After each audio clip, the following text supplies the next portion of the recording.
Hello students चलो गोटे मुख्य प्रसंग अणपारंपरिक बा मानव सुरक्षा कहले कौन बुझ यार विभिन्न दिग यार मानव सुरक्षा पाई कौन कौन प्रतिबंधक आपको नहीं गोटे लॉन्ग क्वेश्चन तुमको आसुची पिला माने प्लस टू रे आउ ए क्वेश्चन विषय रे एक्सप्लेन करिया पाई दुई तीन टा पिला अनुरोध करचंती विमल सिंह जने आउ सोप्रा प्रवेदी।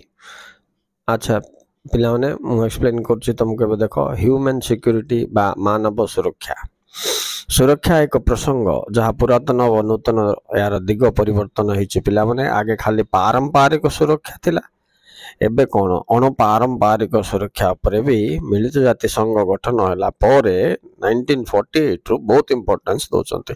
तो आमे कोन जानले आमे दुईटा कथा जानले सुरक्षा दुई प्रकार एक ट्रेडिशनल बा पारंपरिक सुरक्षा दुई अणपारंपरिक सुरक्षा मानव सुरक्षा। अच्छा पिला माने जदि आमे देखिबा देशर सुरक्षा ऊपर जो प्राधान्य दियंती सेटा होचे पारंपरिक देश बा राष्ट्र अपेक्षा मानवर सुरक्षा पर जोटा आम अधिक गुरुत्व दबा तेबे ताहाको पिला माने कहिबे मानव सुरक्षा बा अणपारंपरिक सुरक्षा।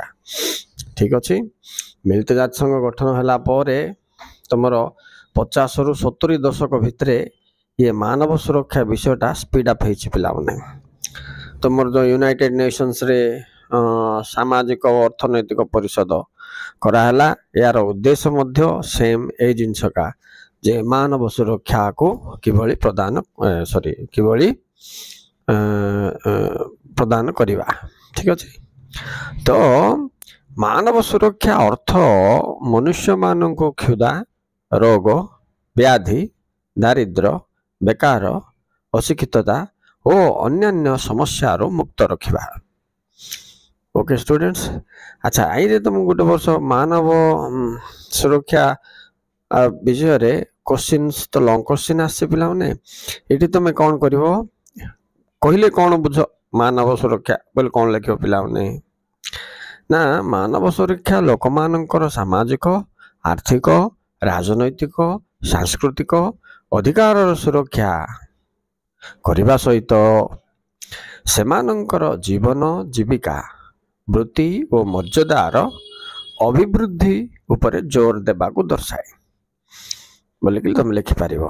ठीक अछि तापर सेकंड पॉइंट जिबा मानव सुरक्षार मुख्य लक्ष्य कौन ना व्यक्तिर उन्नति सर्वांगीन विकास होचे तार मुख्य लक्ष्य माने व्यक्ति को भयर मुक्ति करिबा अभावर मुक्ति करिबा रोगर मुक्ति करिबा असहायतार मुक्ति करिबा क्षुधार मुक्ति प्रदान करिबा व्यवस्था मानव सुरक्षा पिला माने 1994 मसिया रे मिलित जाति संघर विकास कार्यक्रम अछि ह्यूमन डेवलपमेंट प्रोग्राम कहबे ना यूएनडीपी अंडर रे से समय सब बेले गोटे वार्षिक रिपोर्ट होता है जोटी कि ह्यूमन डेवलपमेंट एनुअल रिपोर्ट बोल कि वार्षिक विकास विवरणी यूएनओ मागिबो एमान देबे पिला सब राष्ट्र रु संग्रह करा जिवो। अच्छा आ गोटे इंपोर्टेंट बिट क्वेश्चन भितर आसछि पिला माने प्रथम थर पाई डैश मानव सुरक्षा उपरे विश्वर दृष्टिकोण आकर्षण करथिले बोल के आइबो तो आंसर कोन पिला माने महबूब उल हुक बोल के मन रखो। तापरे 1995 मसिया रे कोपेनहेगन ठारे अनुष्ठित होइथिबा एक विश्व सामाजिक विकास सम्मेलन रे मानव सुरक्षार चिठा प्रस्तुत कले आ से चिठा को यूएन रे पास कराला तापर पिला माने आई ऊपर अधिक गुरुत्व दिया गला। चलो एबे जिबा थर्ड पॉइंट कौन मानव सुरक्षार विभिन्न दिग ओ एथिरे थिबा प्रतिबंधक गुडिक कौन कौन एक पिला माने दिग रे आसी 7टी दिग अछि पिला माने एक आर्थिक निरापत्ता 2 खाद्य निरापत्ता 3 स्वास्थ्य निरापत्ता 4 परिवेशगत निरापत्ता 5 व्यक्तिगत निरापत्ता 6 गोष्ठीगत निरापत्ता 7 राजनैतिक निरापत्ता। चल पिला माने जिबा प्रतिबंधक गुडी को कौन कौन माने ये सब काम सुरखुर रे करिवा को असुविधा सृष्टि करूची कौन कौन सेटा को प्रतिबंधक कहबे पिला माने ଇଂଲିଶରେ ତାକୁ ହିଣ୍ଡ୍ରାନ୍ସେସ୍ ବୋଲି କହିବେ ବା ଅବଷ୍ଟକଲ୍ସ ବୋଲି କହିବେ।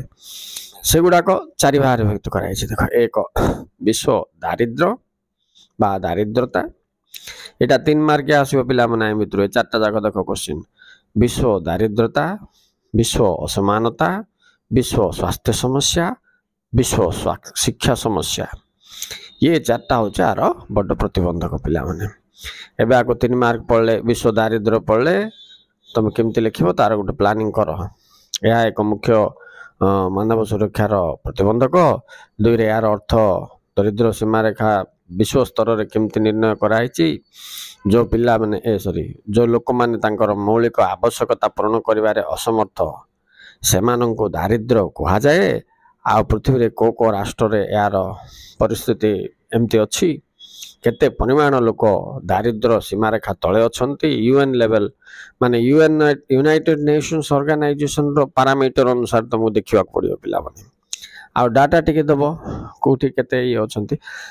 ତେଣୁ ପିଲାମାନେ ଏସବୁ ଦୂର କରିବା ପାଇଁ ଆମର ବହୁତ ଗୁଡ଼ିଏ ମିଳିତ ଜାତିସଂଘର ଅନୁଷ୍ଠାନ ଗୁଡ଼ିକ କାମ କରୁଛି ନା, ଯେମିତିକି ILO ନାଇଁ କି, IMF, ୱାର୍ଲଡ ବ୍ୟାଙ୍କ, ବିଶ୍ୱ ବ୍ୟାଙ୍କ ବି ଗରିବ ରାଷ୍ଟ୍ରମାନଙ୍କରେ ଲୋକମାନଙ୍କର ଅସହାୟତା ଦୂର କରିବା ପାଇଁ ଆର୍ଥିକ ସାହାଯ୍ୟ ପ୍ରଦାନ କରିବା ପାଇଁ 1945ରେ ଗଠନ ହେଇଥିଲା ନା ପିଲାମାନେ।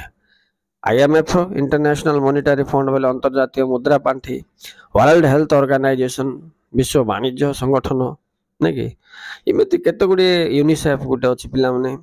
ଏସବୁର କାମ ହେଉଛି କ'ଣ, ଯେ ଗରିବ ଲୋକମାନଙ୍କୁ ଯେଉଁ ଦେଶରେ ବି ଅଛନ୍ତି ସେମାନଙ୍କୁ ସମସ୍ତ ପ୍ରକାର ଆର୍ଥିକ ତଥା ଦ୍ରବ୍ୟ ଆକାରରେ ମଧ୍ୟ ସାହାଯ୍ୟ ପ୍ରଦାନ କରି ସେମାନଙ୍କୁ ଶିକ୍ଷାଗତ ସ୍ୱାସ୍ଥ୍ୟଗତ ସୁବିଧା, ଶିକ୍ଷାଗତ ସୁବିଧା ଦେବା ସହିତ ରୋଗମୁକ୍ତ ପାଇଁ ଆବଶ୍ୟକ ଫ୍ରି ମେଡ଼ିସିନ୍ସ ଆଣ୍ଡ ଅଦର ପ୍ରିକସନ୍ସ ସବୁ ଦେଉଛନ୍ତି ପିଲାମାନେ। ତୁମେ ଜାଣିଛ ନାଇଁକି, ଏଗୁଡ଼ାକ ତୁମେ ଯେତେବେଳେ ଲେଖିବ ପିଲାମାନେ ସେତେବେଳେ ତୁମେ ଟିକେ ଡାଟା ଦେଉଥିବ। ଏବେ ମନେକର ତୁମକୁ ବିଶ୍ୱ ଦାରିଦ୍ର୍ୟ କିମ୍ବା ବିଶ୍ୱ ଅସମାନତା ହେଲା। ବିଶ୍ୱ ଅସମାନତା ବହୁତ ଇମ୍ପୋର୍ଟାଣ୍ଟ ପିଲାମାନେ।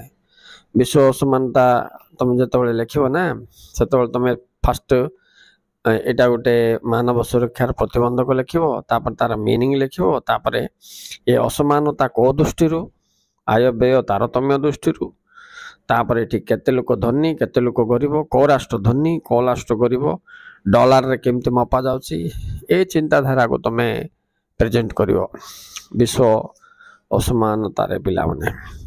ଆଉ ବିଶ୍ୱ ଦାରିଦ୍ର୍ୟ ଲେଖିଲା ବେଳକୁ ସେମିତିକା 2005 ମସିହା ବେଳକୁ ପୃଥିବୀର 140 କୋଟିରୁ ଅଧିକ ଲୋକ ଦାରିଦ୍ର୍ୟ ସୀମାରେଖା ଥିଲେ ବୋଲିକି ତୁମେ ଇଏ କରିବ।